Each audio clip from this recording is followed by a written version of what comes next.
Hello, everyone. This is Namrata from First Type, and I would like to welcome all of you to our Power webinar series. This is one series that First Hive, has launched last year and has achieved a lot of success. We are very, very happy to kickstart this series of 2021 in collaboration with Forrester. I would request Aditya to take on the session with on, and Aditya, over to you. Before we start, just wanted to call out the last 10 minutes are reserved for a Q&A session with our guest speaker as well as our moderator. So yes, Aditya, over to you. All right, excellent. Namrata, thank you so much. Good morning, good afternoon, good evening, everyone. Thank you for joining us for this, what promises to be a really exciting webinar, and I'm really looking forward to this session with our guest speaker today. But before we go there, just a quick introduction for those who are joining us for the first time. My name is Aditya. I'm the founder CEO of First Hive, and we host at least one power webinar every month, and hopefully you will find this interesting, and we look forward to seeing you in more such webinars. Our guest speaker today is Joe Stanhope from Forrester. He has over the last many years done incredible amount of research on and a lot of published research on MarTech in general, but consumer marketing, customer data platforms, so on and so forth. And we're very, very excited to be hosting Joe today.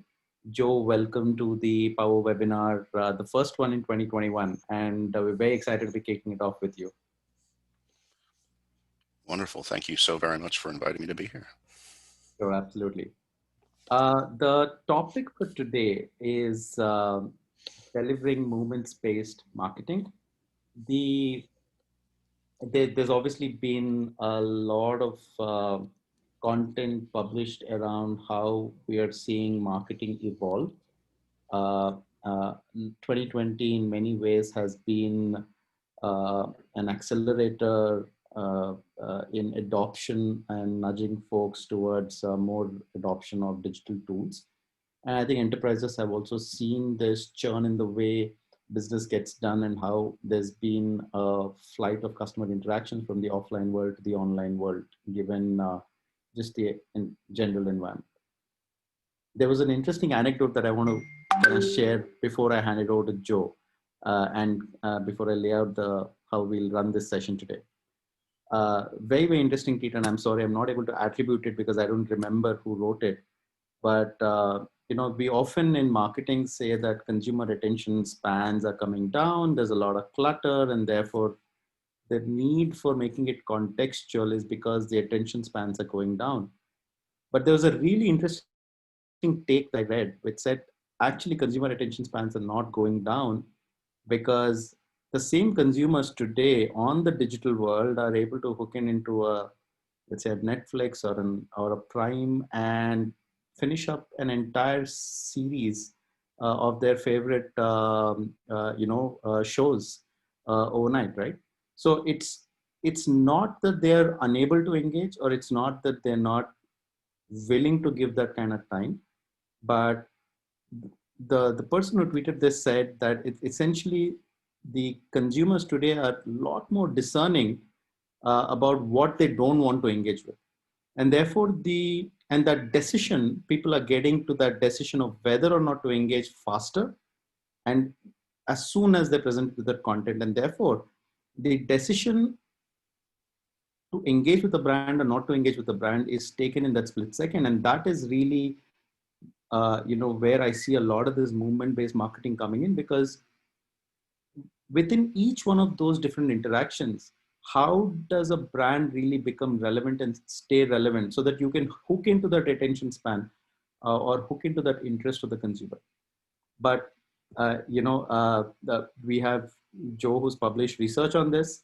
This is something that he believes in, and he has a lot of deep perspective on this. So without further ado, let me hand this over to Joe. But before I do that, just a quick hygiene check in terms of how we're going to flow this session. The first 20 minutes or so, we'll have Joe talking about movement-based marketing and how does he see that evolving and the need for it. We then slip into a 10-minute fireside chat between Joe and me, and then we'll open it up for Q&A. All right, so with that, Joe, over to you. Thank you once again for joining us, and to the audience, please keep a note of your questions. Feel free to ping us on chat your questions, and we will look forward to taking up all of the questions towards the end. Thank you so much. Joe, over to you. Well, thank you for the very kind introduction.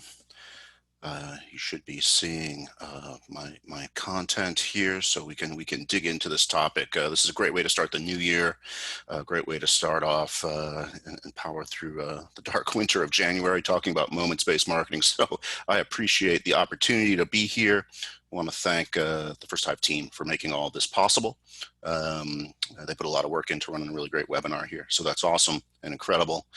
So thank you for that. But most of all, the First Hive team and myself, we'd really like to thank everyone who's joining us today on the call, on the webinar. We know that your time is very valuable and that you're very busy in these unusual times, and it means a lot to us that you're carving a few minutes of your day to spend with us. So thank you so very much for that.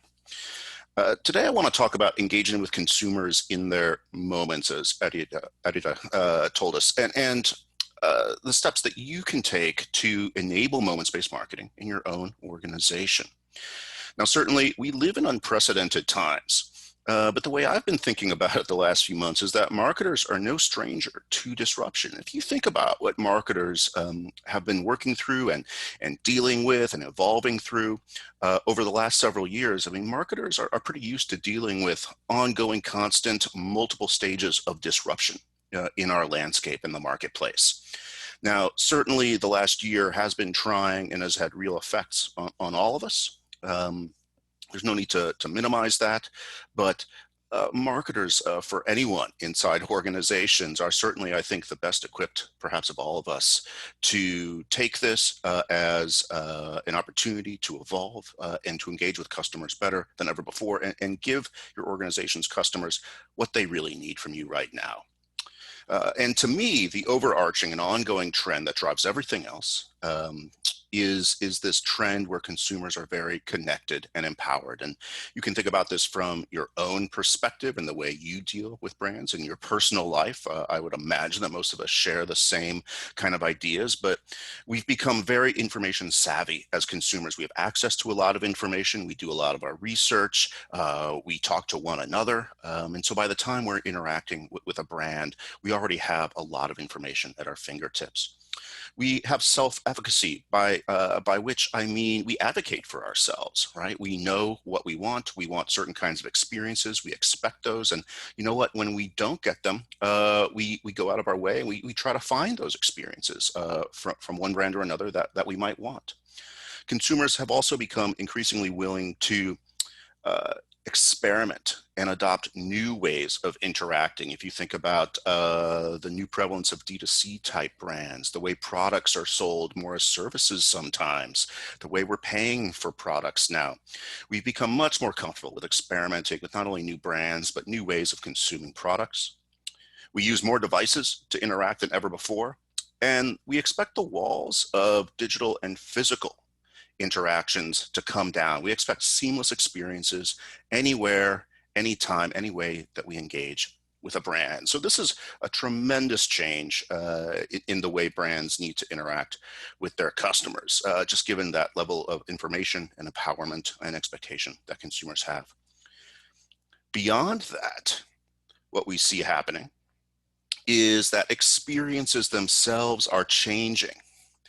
Experiences now transcend the sale or creation of tangible physical products. Now, if you look at some of the brands that are often heralded as being inventive, innovative, dominant, even companies like Apple and Tesla and Amazon. You can look at these companies and you could say on the surface, one makes phones and computers, one is a car company, one is an online retailer. But that's not actually what makes these companies amazing when they engage with their customers. It's one that they know that they have essentially a lifelong relationship with their customer, and they want to craft a multidimensional long-term relationship with each and every customer. But they've also wrapped an entire universe or ecosystem of activity around their physical products. Now, to be sure, their products are oftentimes very, very good and nice and great at what they do, but that's really only the start to them. They have developer networks, they have content, they have cloud services, they take the friction out of interaction, they defend our privacy and data. They've created software in the form of a car. So these are companies that are really innovating and wrapping a lot around the physical product. And the net effect of this is when consumers see innovation like this from one brand, they start to expect it from every company that they deal with. So this has a trickle-down effect on driving the expectations for all brands that deal with consumers. Now, what this tells us is that marketers need to start winning in customers' moments. That's a big sea change from going to using something like broadcast media to target large numbers simultaneously of your customers and segments, to tell them what you want them to hear, when and how, getting down to one-to-one, and even within that, understanding the constituent moments within that customer life cycle. If a moment is that individual interaction within that customer life cycle, then those moments are everywhere, all around us. There are advertising moments, influencing moments that may not even involve the brand. There are selling moments. There are moments of using products. There are service and support moments. There are loyalty and CRM moments, and they're everywhere. And brands have to learn how to be ready to interact and provide the high level of interaction that consumers expect at every single point, at every potential moment within that journey. Now, this is really exciting, actually, for marketers. I mean, any real marketer is going to look at this and say, I want to have more ways to interact with customers. I mean, that's essentially why we get up in the morning and do this job. But it does have a lot of changes that it forces down on the way we operate as marketers. And it changes marketing in two major dimensions. The first is engagement breadth, which goes to being able to interact in more devices and more touch points. That palette of engagement continuously expands, both inbound and outbound. And then the granularity of those interactions continuous drills down towards one-to-one and the individual and the moment. So going from segments to one-to-one to moments, increasingly becoming individualized, right? So in a world of moments, interacting becomes individual, it becomes very high speed, high velocity, if not real time, because that is the speed at which consumers interact with brands. And we need the tool sets to be predictive, to be automated, to keep up with just the sheer volume and complexity of being able to interact in this kind of an environment. Now, this is something that's only accelerated in about the last 9 or 10 months. What we saw at Forrester in terms of the COVID-19 pandemic was not a wholesale shift to new trends or change away from trends that were already in play, but actually a tremendous acceleration of existing trends. And that major overarching trend is that shift to digital. And I think retail is a really good lens to start with. 84% of US online adults said they're saying this, buying the same or more online because of the pandemic. And we saw a number of retailers who were, in a sense, already invested in some of these digital capabilities, and they were able to attempt to keep up or adapt to the changing pandemic situation much more easily than those that had not yet prepared for digital transformation. And we saw evidence of this from major companies like Walmart and Best Buy here in the United States, who reported double, if not triple digit year-over-year growth in their commerce sales. And again, think about yourself as a consumer. Maybe statistically, you probably bought a lot more online over the last 9 or 10 months than you had previously. And so these companies that had commerce and mobile capabilities were able to start innovating and adapting their way to change their services and delivery capabilities to meet the needs of their customers, and it paid off. So having that foundation was very powerful. But what I think is the most interesting is that Forrester's and consumers are telling Forrester that this behavior that we've shifted to is not going to change, right? Certainly pandemic is a shock to the system. It changes some of these shopping habits. But what we're hearing is that that is not a temporary change. Again, this is an acceleration of those trends to pull changes forward by several years. So we've got consumers saying, look, I order from more different places, Amazon being a proxy for that. I order different things online now, like ordering from a restaurant or ordering my groceries online. I'm willing to admit to all of you that I, for the first time last year, ordered my groceries online, right? That was a first for me and my family. We are paying for products differently, and we're taking receipt and gathering up those products very differently. So you're actually seeing this acceleration of long-term change at all phases, again, of the customer life cycle. And I think that's very powerful information. It tells us that we need to take this opportunity very, very seriously and look at it as a way to push innovation forward. Now, because of all of this, these changes for moments and the acceleration of it, our technology and data are more critical than ever before, right? We're going to need technology and data to create frictionless experiences, to anticipate what our customers want, and to orchestrate and deliver immersive interactions. And again, in some ways, this was something that was already in play. And there are certainly challenges to that today. This is not an easy ask. You know, a lot of companies have invested quite a bit already in technology and data, and they still sometimes have struggles. And you may be able to relate to some of this, is that sometimes we see and we sometimes experience as consumers very siloed journeys where companies have invested in capabilities for specific portions of the customer journey, oftentimes across that palette of interaction. You might have a mobile set of capabilities, an offline set of capabilities, a digital set of capabilities. But again, like we discussed, consumers expect these to fold together and be seamless between them. So now we have to backtrack a little bit and figure out how to unwind siloed experiences and start bringing them together. The second big challenge that we see as firms move towards moments-based marketing is leveraging data. And this is a little bit of an eye chart, but what it tells us is companies possess a lot of data across a lot of different capabilities. And that's very important. It's a credible starting point. But what we see and where the struggle is they're not putting that data to work yet. But we really need to use this data to achieve moments-based marketing, right? So we're seeing struggles to put data to work, managing it, getting it to the right locations, adding it to our insights and orchestration capabilities. The net effect of all of this has been tremendous complexity, right? We often hear from clients about struggles with the marketing technology and the data pieces where they're telling us that that portfolio of capability is too complex for them today, and they want to change it. They want to reduce redundancy. They even want to reduce the number of vendors and find opportunities to streamline, but also to course correct for some of those silo and data utilization problems. So the big question is, and I think why we're all here today, is how do we take this forward? Right, this is the really interesting part.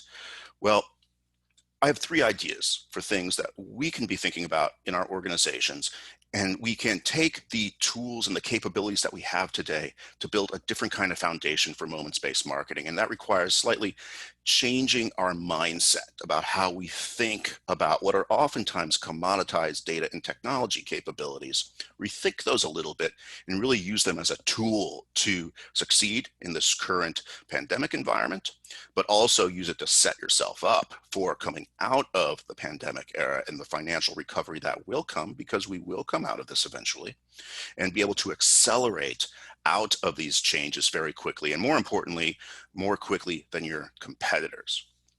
So my first big idea is thinking strategically, redefining what your personalization strategy is for marketing in customers' moments. And I want to go up a couple levels here and really think about the scope and responsibility of marketing.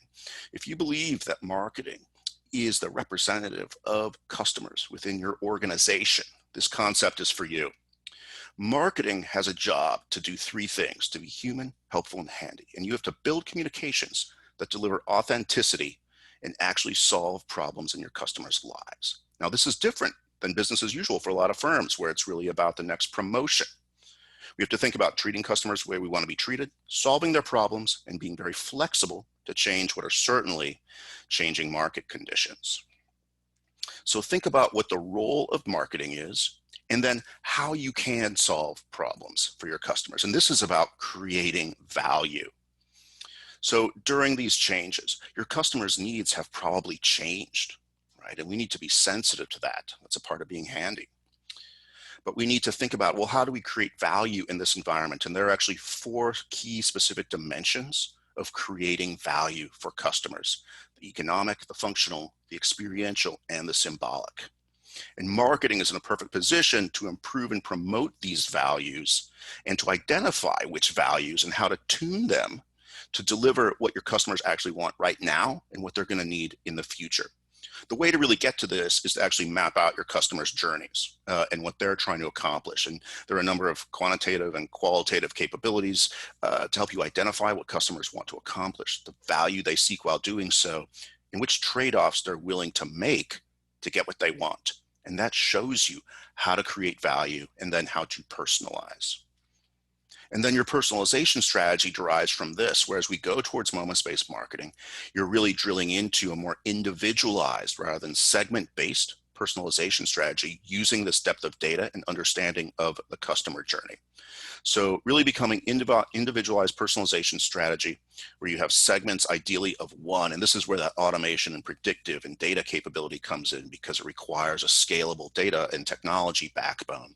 Understanding that journey, understanding what's going on with that individual customer, and being able to personalize appropriately for them to show and deliver the value that that customer needs. Second big idea is assembling the data foundation. Data is really the fuel for customer journeys and moments. You can have all the technology, you can understand the customer journeys, but if you don't have the data to drive that, you're just not going to get very far. We need data to connect all these disparate interactions, to detect when our customer is coming to us, to figure out what they need and anticipate where the value can be delivered to them. So leveraging data takes 2 different forms, 2 key capabilities. The first is collecting the right data.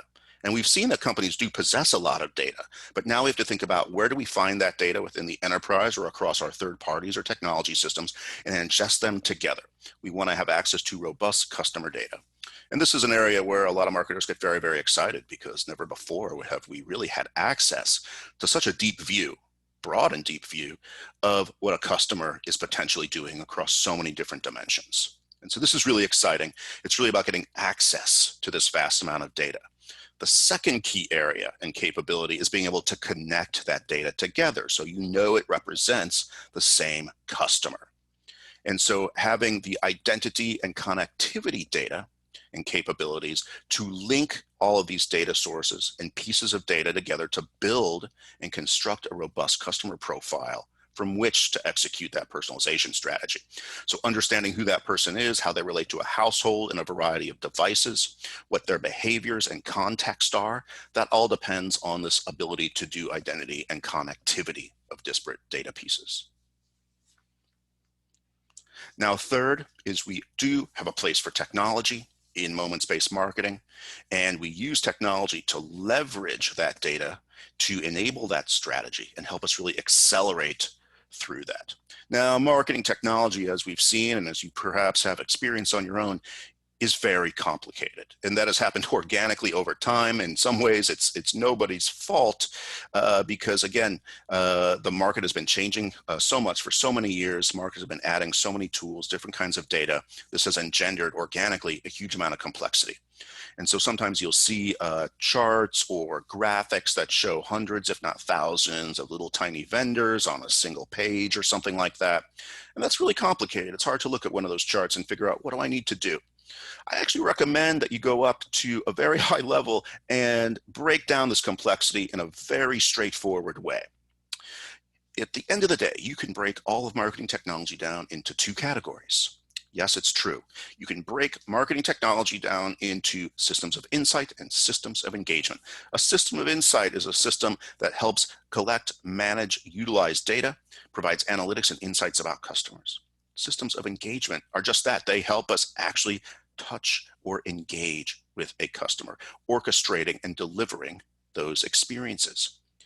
Every single kind of capability you can think of in marketing technology comes down on one side or the other in systems of insights and engagement.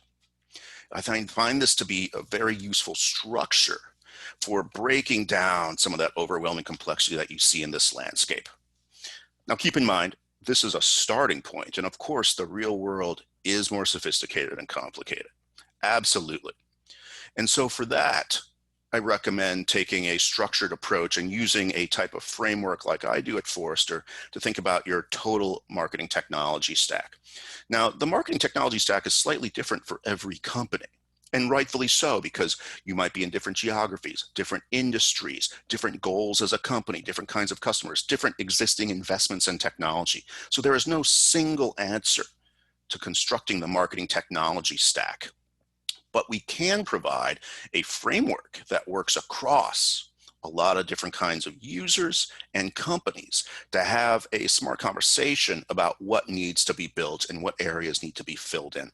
At the end of the day, there's 4 categories of marketing technology: the data fabric, customer understanding, brand strategy, and brand experience. And at Forrester, we believe if you can fill out these 4 components, you will be able to interact with your customers at any touch point at any point in that customer life cycle. And that again encompasses that range of systems of insight and systems of engagement. If you can fill in these dozen core capabilities, enhance them as needed, maybe you have some gaps, maybe some of them work really well for you today and you don't need to make changes to all of them. Think about having a structured view in this framework of what you have today and where you want to go.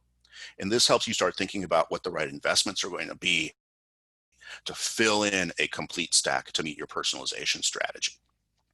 Now, that can still be a lot of work and it takes time, and that is perfectly okay and understandable. Another layer of sophistication to think about when you're planning out your roadmap for marketing technology is what I call future proofing.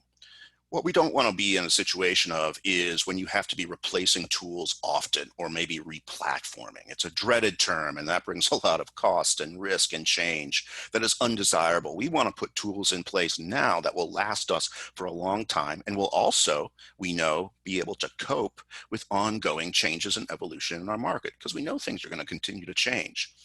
So what are the 6 areas that if you had an extra dollar to invest in your marketing technology would provide the most long-term flexibility and value? And we believe that these are the 6 capabilities. And again, they span systems of insight and engagement and the 4 pillars of capability.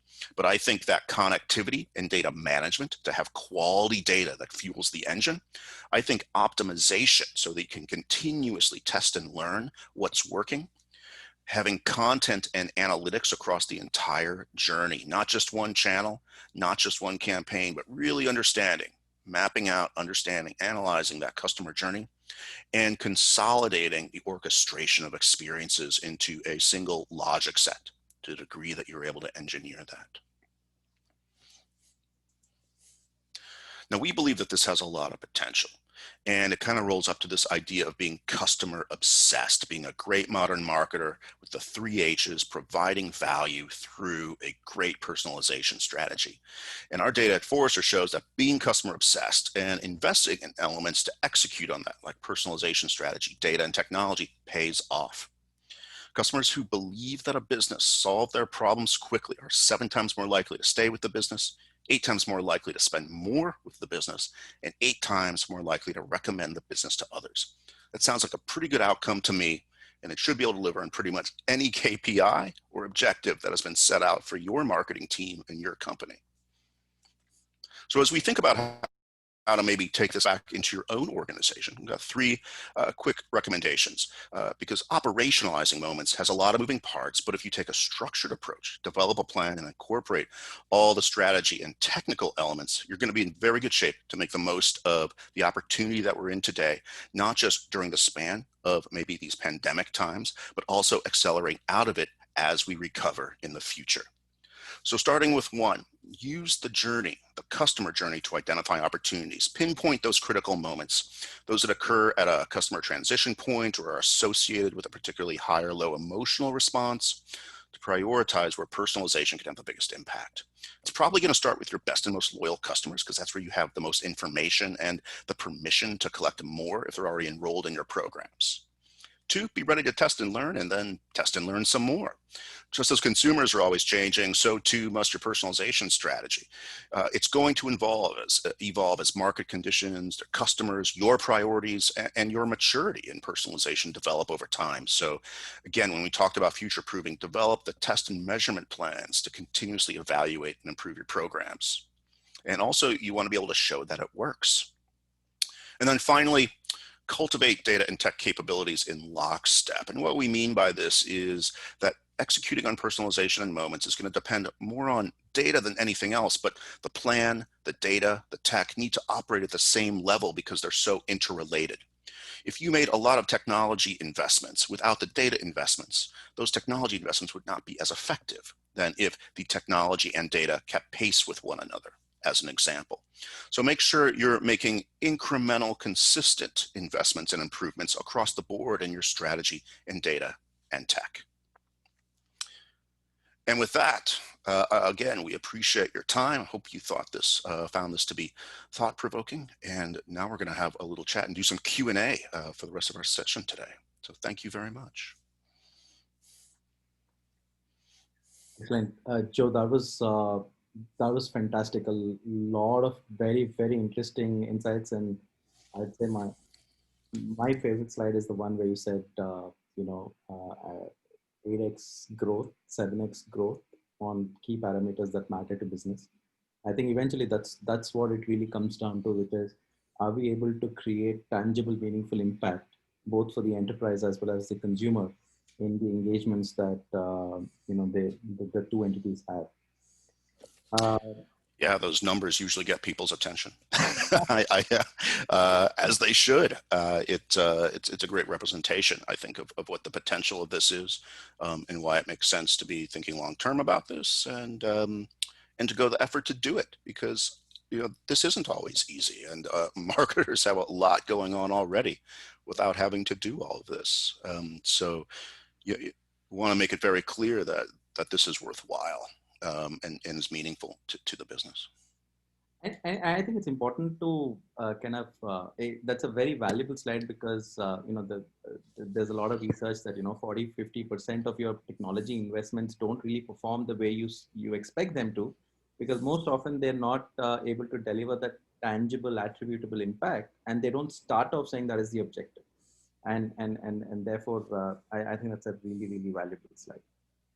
I want to pick on one point that you said as just to maybe kick off this conversation between us, which is you spoke about recovery and how some of the habit changes will have a long-term effect in terms of changes on consumer behavior, and some of them may have a long tail in terms of how long they last.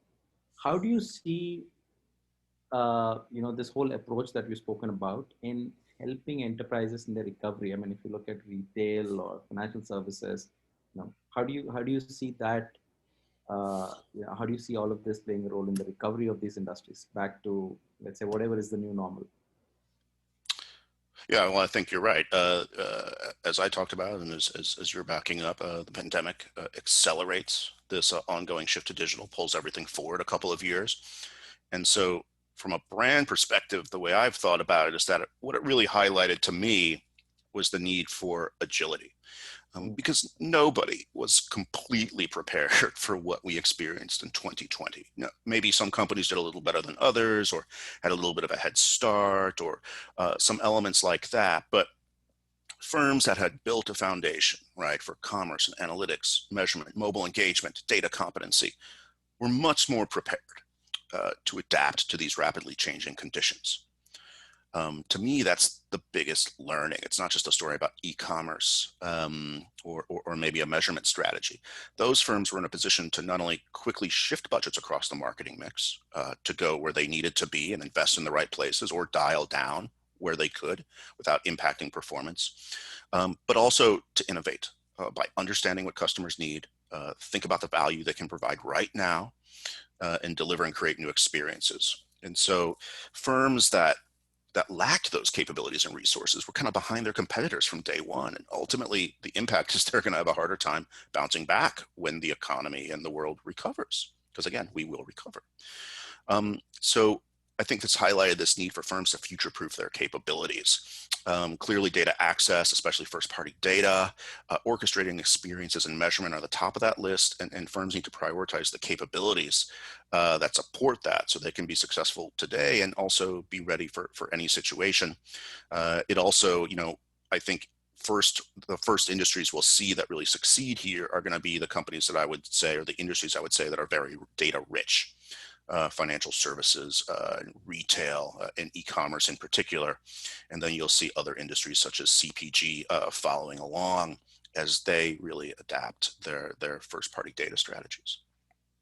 No, no, I cannot agree more. I think inherently enterprises which are already rich in, let's say, first-party data definitely have a head start in this journey of making data work better.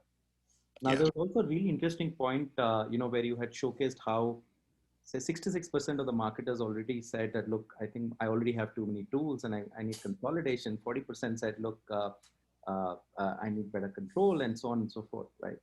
In view of all of that, this whole movement-based marketing, or the whole, data unification and using all of that across, will this be seen as yet another layer of complexity, or is it actually decluttering and complicating, the whole stack?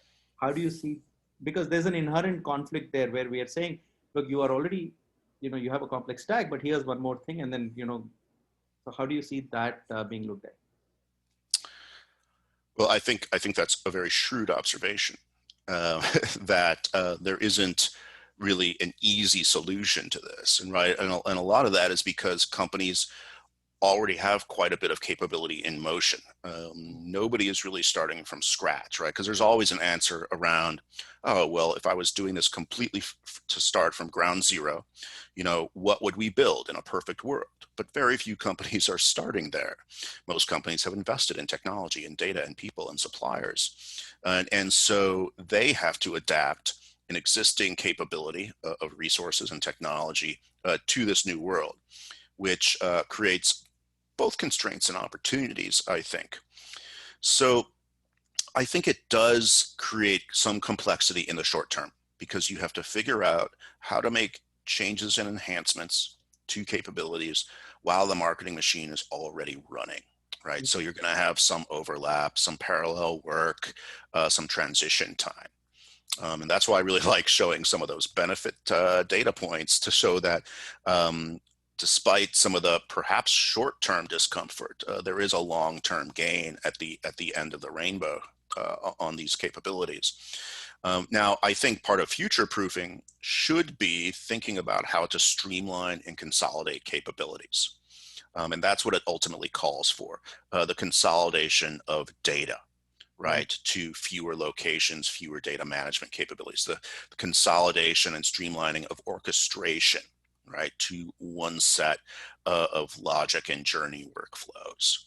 So those opportunities are there, but there is a transition period that brands will have to, I think, very thoughtfully manage their way through as they make these adaptations. And how do you see the role of a full stack CDP in easing out potentially that kind of pain, and where do you see that kind of fitting in that stack for these enterprises? Yeah, well, the big steps forward in a lot of these marketing technology strategies are very data-centric, overwhelmingly data-centric. I mean, the reality is, once you buy all the tools and technology, where is the gain to be had? And it's in the data, right? So having the facilities to handle data, increasingly first-party data of emphasis, bringing that together, again, not just possessing data, but putting it to work, building and connecting those customer profiles and leveraging it more broadly. CDP can play a big place there, as well as unifying some of the orchestration capabilities. So I think the CDP has the potential to play a part in the most critical areas of tech stack and data utilization upgrades. One of the other, trends, and I'm sure you've read a lot about it, there's been a lot of content published around it, is, customer experience, or CX as a category, right? Mm-hmm. And Yes. that's, one would argue, and there are arguments to that effect, which is to say that that's just a new wrapper on what is already there. And we talk about omni-channel marketing, automation. All of these are just different wrappers. And is movement-based marketing just a different wrapper? How do you see this in the context of CX? Is it one enabling the other? One cannot happen without this. What's your take on that? Because as a marketer, they're just getting bombarded with jargons, right? And that's the bane in a way of marketing industry, right? Lots of TLAs and Yeah. lots of jargons. So how do you help them declutter and navigate all of this? There's no shortage of words. That is true. In fact, we may have a shortage of words and we keep using the same words to mean different things. We've really gone very meta with the semantics in the marketing world. So I look at it at Forrester, we would say the customer experience is a very broad practice area in the enterprise. It supports essentially the entire breadth of customer interaction and communication. And as such, marketing would be a pillar of customer experience, not separate from it, where you have marketing, sales, service, commerce, all of the elements of creating a unified experience. So we see kind of a taxonomy, right, of those terms there. I mean, my focus area at Forrester, to be fair, is on marketing for business to consumer marketing. So I look at the concept of moments from a marketing perspective, but I don't think it's isolated to that. Ultimately, moments occur everywhere. And we kind of saw, I had a little figure at the beginning that shows this breadth of moments that are not purely marketing, right? Ultimately, we're talking about moments across that customer journey, anywhere and everywhere that they happen. And in the long term, the need to really coordinate those. Now, each practice area within customer experience is its own huge world, right? Service, sales, commerce, marketing. Those are industries in and of themselves, right? And firms are gradually, I think, maturing and creating more breadth and responsibility to start bringing those things together. And Forrester is looking at how we even bring those things together in our own research. But that's a very long-term journey. So I've made, in a sense, the choice to say, I'm going to look at marketing oriented moments as kind of this first stage of maturity, right? That I think is practical for brands to address and try to achieve. But there's certainly more stages past that in moments where eventually we start thinking about how do you start crafting moments more broadly into these other pillars of customer experience practice. Awesome. I have one question, so let me pause here. We'll take that question. And then I have one last question before I let you go today. Okay. The question is coming in from Bhavin. The question is how to identify movements from available data. I'll let you answer, but let me elaborate my understanding of the question if that helps. And Bhavin, feel free to punch in a few more words if you disagree with that. The or maybe I'll append to his question, which is, are we there where machines or technology systems today are able to look at all of this data and help marketers identify the movement? Because sometimes that going in, we could all have our blinders on in terms of saying, look, these are my movements, whereas the data might throw up a completely different story, which might tell you that, look, the movements are actually somewhere else, right? So that's probably one other way to skin this cat. So I'll let you respond. Yeah, I agree with you that there are multiple ways to address this. I don't think it's a right or wrong kind of situation, and it's going to depend on a company and how you do business and the resources involved and what data you have. Hopefully more rather than less, since that would, of course, fuel all of this. I think it's okay to start. I mean, if you're really starting from scratch, to think qualitatively and bring institutional knowledge to bear. How do you interact with, in particular, your best and highest value customers? What do you feel they want from you? Where do they come in? Where do they sometimes fall off in churn? Where are the opportunities in their journeys to create value? I think that's a legitimate starting point for starting to think through this, to understand their journey of the customers that you know best and who provide the most value to you. And then using that to build, right? Ultimately, it is very much an analytics exercise to look across all of this data to really statistically understand what are the tipping points in this customer relationship where they are doing what we need them to do to create value, and where we're doing what the customer wants us to do in creating value towards them. Now, there's a lot of interactions and they're happening very quickly, and there's an awful lot of data, right? So putting it up on a whiteboard and doing it in basic interaction by interaction analysis is not going to scale very well in the long term. And so that's where you get the opportunity and indeed the excitement around using higher end analytical techniques. Perhaps you might hear things along the lines of artificial intelligence or machine learning, more likely, to more proactively and consistently scan through this data to make assessments of what's happening, look for changes and trends in that data, look for aberrations in that data that a human being might not find or might not find for a very long time.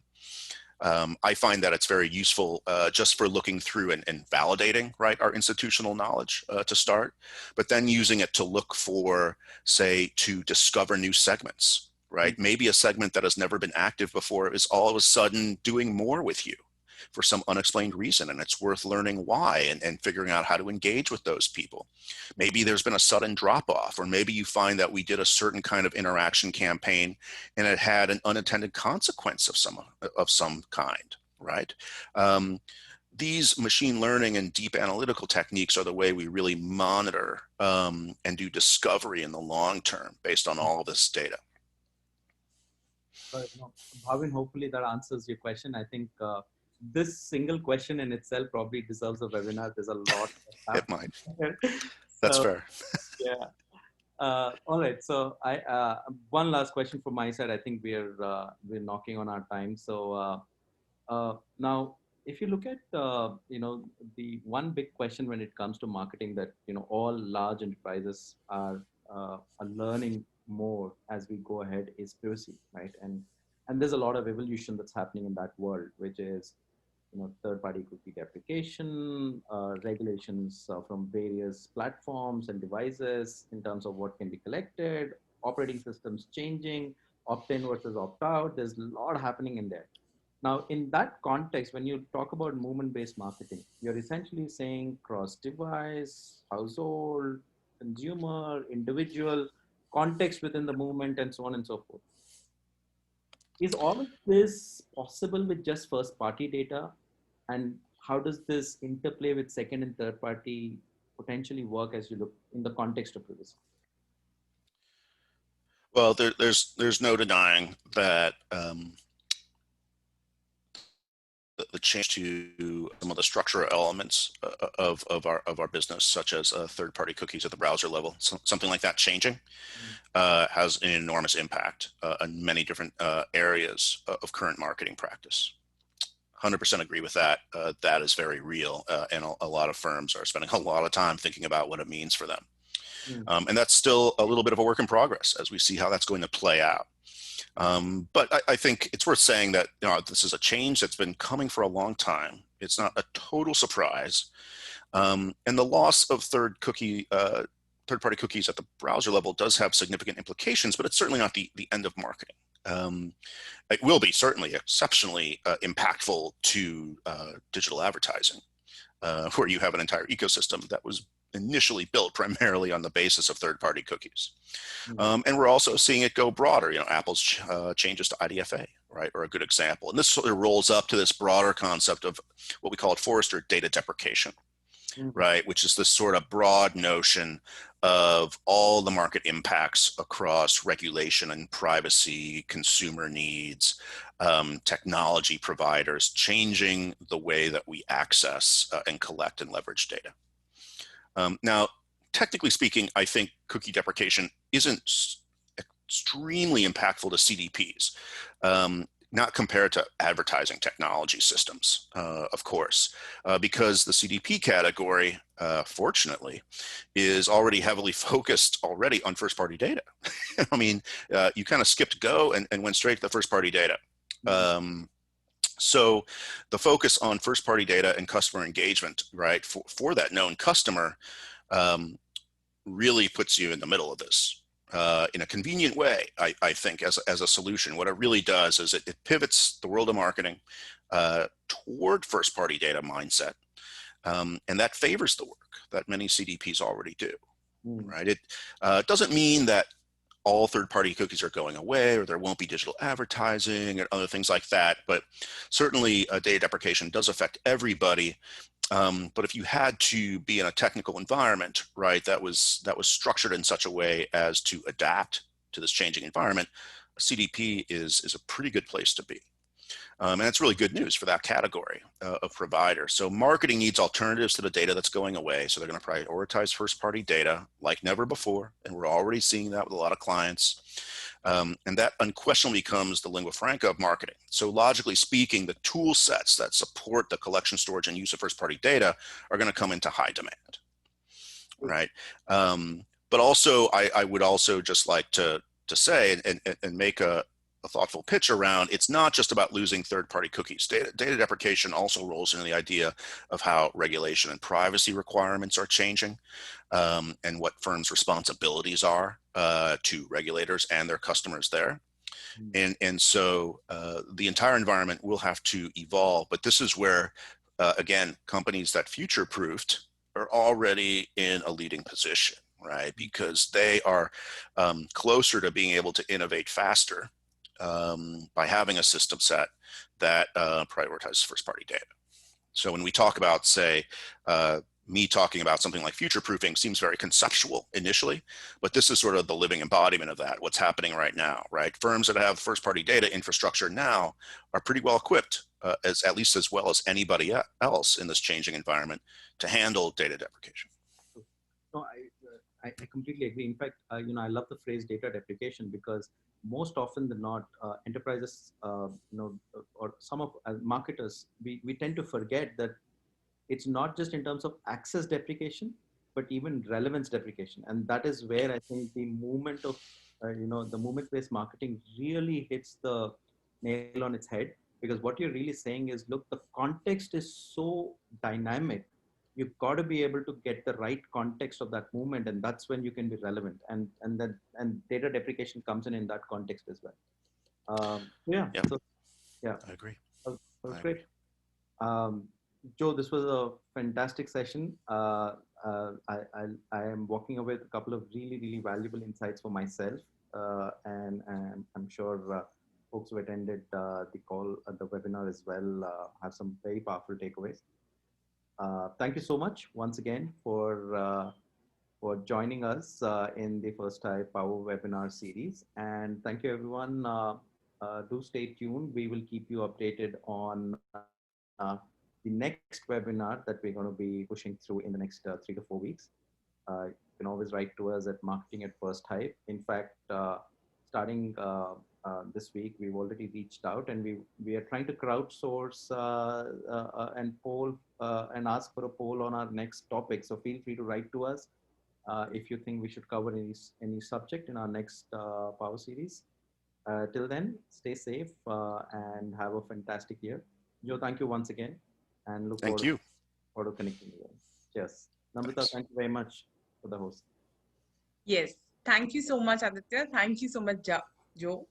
We will, and thank you, our lovely audience, especially folks from India, because I understand it's quite late right now. We will see you at the next Power webinar. Thank you.